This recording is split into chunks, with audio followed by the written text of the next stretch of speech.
Економијата сигурно годинава ќе заврши во рецесија, прашање е само колкав ќе биде минусот. Меѓународниот монетарен фонд излезе со проекции за пад на бруто домашниот производ од 4%.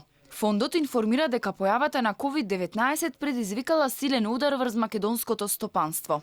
Народната банка реагирала навреме со намалување на основната камата и преку регулаторни измени да им помогне на граѓаните и фирмите да ги реструктурираат долговите, а биле спроведени и привремени фискални мерки.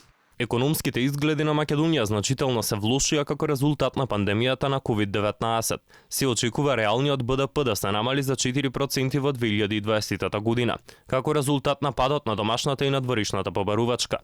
Ова, заедно со негативните шокови врз довербата и преливањата на глобалните финансиски текови, создаде потреба од итно обезбедување на потребите на платниот биланс. За Народната банка помошта од ММФ е многу значајна, бидејќи финансиите ни се потребни за спроведување на фискални мерки и зголемување на нивото на девизни резерви. На овој начин се создава поголем простор за спроведување релаксирана монетарна политика и за обезбедување на олеснети финансиски услови за кредитирање на погодените компании и граѓани. За да му помогне на македонското стопанство, ММФ преку инструментот за брзо финансирање и одобри на земјава 176,5 милиони евра, со каматна стапка од 1,5% и рок на отплата од 5 години. Министерството за финансии информира дека ММФ одобрил двојно повеќе средства од она што Македонија го побарала. Наскоро, во текот на месец мај, се очекуваат да се добијат и други средства за кои преговараме, и тоа од Светската банка и од Европската унија.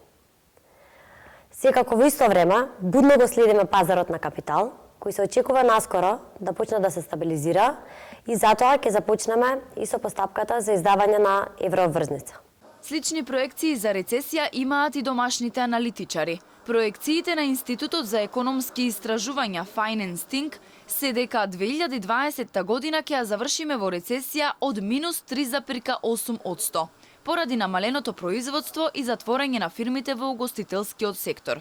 Министерката Ангеловска неодамна излезе со 3 сценарија за македонската економија годинава. Најповолното предвидува пад на приходите од 20% и дополнителна дупка во државната каса од 700 милиони евра. Најлошото пак е засновано на 40% пад на приходите и дефицит од 1,3 милијарди евра.